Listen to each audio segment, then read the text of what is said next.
ಆರ್ಥಿಕವಾಗಿ ಭಾಳ ಮಹತ್ವದ ಇದೆ. ಆರ್ಥಿಕವಾಗಿ ಬೆಳವಣಿಗೆ ಯಾಕೆ ಹೆಚ್ಚು ಸಹಜ ಉಳಿದೆಲ್ಲ ಡೆವಲಪ್ ಆಗೇ ಆಗ್ತಾವೆ.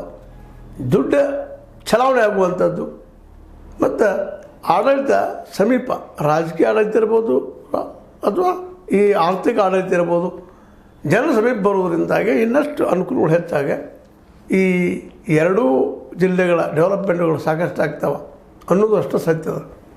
ಒಟ್ಟಾರೆಯಾಗಿ ಸಿದ್ದರಾಮಯ್ಯರ ಮುಂದೆ ಮತ್ತು ನಮ್ಮ ಇಬ್ಬರು ಉಸ್ತುವಾರಿ ಒಬ್ಬರು ಸತೀಶ್ ಅವರು, ಇನ್ನೊಬ್ಬರು ಸಚಿವೆ ಲಕ್ಷ್ಮೀಬಾಯಿ ಹೆಬ್ಬಾಳ್ಕರ್ ಅವ್ರ ಮುಂದೆ ಇದೊಂದು ದೊಡ್ಡ ಚಾಲೆಂಜ್ ಇದ್ದಂಗಿದೆ.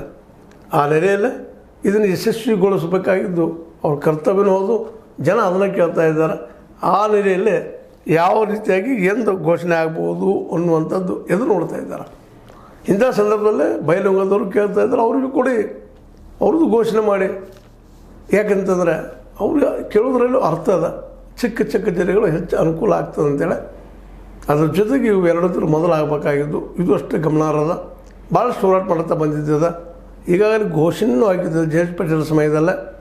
ಅದರದ್ದೇ ಆದಂಥ ರಾಜಕೀಯ ಇತಿಹಾಸವೂ ಅದ. ಆ ಘೋಷಣೆಯನ್ನು ಇವತ್ತು ಪುನರಪಿ ಹೇಳೋದು ಅಷ್ಟೇ ಅದ. ಆ ಕೆಲಸವನ್ನು ಸಿದ್ದರಾಮಯ್ಯ ಮಾಡಿದರೆ ಭಾಳ ಯೋಗ್ಯದ. ಮತ್ತು ಇವರು ಸಿದ್ದರಾಮಯ್ಯನವರು ಜೆ.ಎಚ್. ಪಟೇಲ್ ಜೊತೆಗಾರರು, ಅವರ ಜೂನಿಯರು ಹೌದು.